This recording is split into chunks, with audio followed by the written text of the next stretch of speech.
any tips on effective spell working for people? There's actually about half a dozen things I could think of on the top of my head. But honestly, that's almost a different podcast, unfortunately. So I'll give one very, very simple tip, okay? So in the book, I talk about cord cutting, which is the idea that we create these energetic connections between people, places, things, even things that are less tangible, shall we say. But there's an energetic connection between things. Just like right now, I have an energetic connection to you because we're talking, Rachel, and I have an energetic connection to, of course, people listening to this. So now, all that being said, when we do magic effectively, even less effectively, we're creating an energetic connection between our magic. Okay, so let's say I'm doing, like, once again, the example that I've been using, eating to death, right, the healing candle. Let's say I'm doing a healing candle. Now, I want that person to heal. And let's say, God's help us, they're in the hospital and it's something really, really, really horrible. So in magic, there's this thing called lust of result. Okay? Lust of result. And what lust of result means is that you do a spell or a working or a ritual, you do something, you do some magic, and after you've done that magic, your current thinking is going to mess up that spell.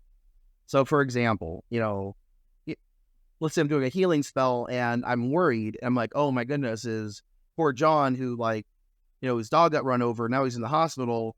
Poor John, I want him to get out of the hospital and heal. If I'm worried, if I'm anxious, if I'm feeling anything negative, even if I did the best healing spell in the world, that energy is going to go back to John, and I might even just ruin everything I did. Okay. So remember I said everything's connected, right? And especially energetically. Obviously, I wrote a book on energy. So if everything's connected energetically, going back to cord cutting is the art of literally cutting or transforming our energetic connections to things. So what I advise everyone to do, and if I could give you one magical tip, if you've been half asleep this entire podcast, wake up. I'm going to give you a tip that's going to make your magic more effective. I promise. And the idea is that you do a spell, afterwards, cut the connection. Just cut the connection. Because what happens is you're going to stop lust of result. You're going to stop any future thoughts after you've done that ritual from influencing the working you just did. And more so, and I'm just going to go there. So I'm not like a lot of other practitioners. I don't believe, for me in my personal practice, I'm not a white witch.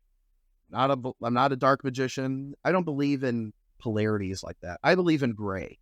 I'm a very complex person in my personal life, and I believe in nuances and subtleties. Okay, so as such, I do talk about, shall we say, more offensive magic as including defensive magic. And the simple reason, my personal ethics, I view magic in many ways as like a martial art.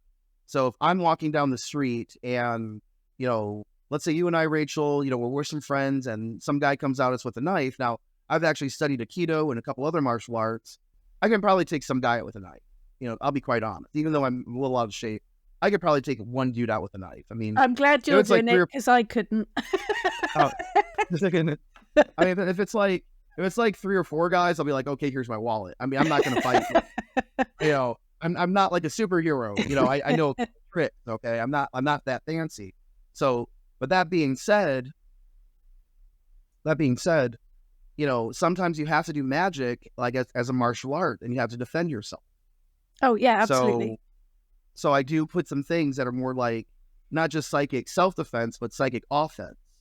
So one of the things I teach is like the magical dart, which is kind of a distillation of it's pretty much the energetic effect that I've noticed from like curse work from different cultures. Not to like go into like a really long story, but let's say if you had my experience and let's say you pulled out curses from like a dozen people from like different magical schools, you would say, this is kind of weird. Kind of this stuff that starts looking the same energetically. So what happens is sometimes we actually get energetic projectiles or arrows or darts or bullets, missiles, however you want to phrase it, we could actually get those lodged in our aura and they can do some serious damage. Now, some of them might come out as like projectiles, kind of like stuck in someone. And some of them might actually come as like tentacles. And I know I'm getting a little like technical here, but they come as tentacles because someone tried to put the whammy on you. They try to do negative magic or do something negative, but they didn't cut the cord. So, which means you can energetically grab what they did, reconfigure it, return to sender. Yeah. So, and I do talk about that in the book, Return to Sender, right? I thought I did. Okay. And sorry, I didn't remember.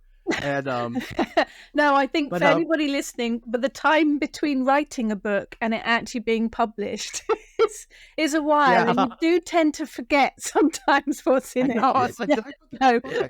that's where I did. Like, it's like where's my glasses? Where's my glasses?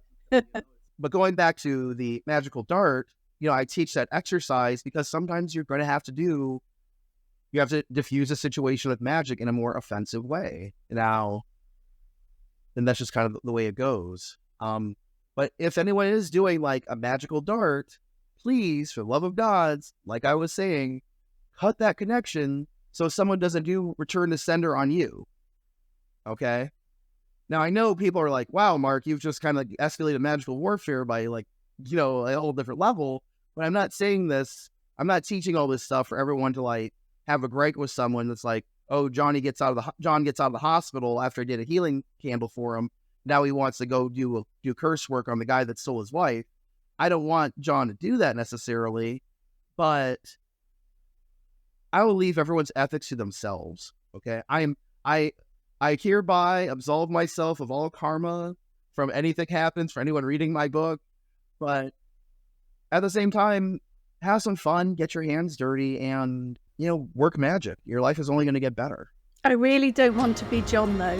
John's having a really... I know, John is horrible. John's having a really hard time at the moment. He's having a rough day, so...